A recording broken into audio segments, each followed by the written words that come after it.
बीड जिल्ह्यामध्ये मागासवर्ग आयोगाने सुरू केलेल्या खुला प्रवर्ग आणि मराठा समाजाच्या सर्वेक्षणाला चांगला प्रतिसाद मिळतोय।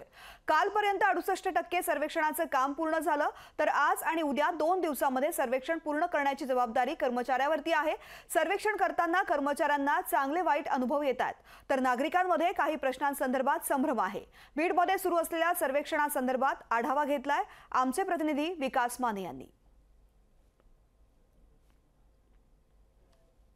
राज्यभरामध्ये खुल्या प्रवर्गाचं सर्वेक्षण सुरू आहे। बीड जिल्ह्यामध्ये 68% इतकं सर्वेक्षण जे आहे ते पूर्ण झालेलं आहे।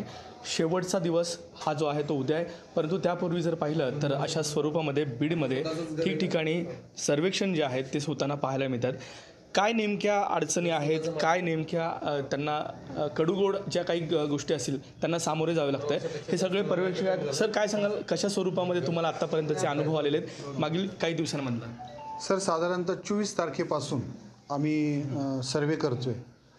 मराठा आणि खुल्या प्रवर्गाचा हा सर्वे आहे। बाकीच्या जातींसाठी वेळ कमी लागतोय, फक्त त्याच्यामध्ये कुटुंब प्रमुखाचं नाव आणि त्या कुटुंबाची फक्त जात आहे। याच्यासाठी फार झालं तर 2-3 मिनिट लागतात, परंतु खुल्या प्रवर्गासाठी आणि मराठा कुटुंबासाठी साधारणतः 40 मिनिटाचा वेळ लागतोय।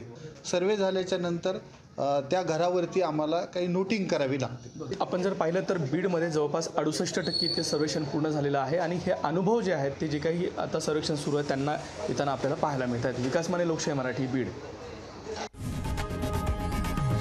लोकशाही मराठी, ऐका, पहा, जागरूक रहा।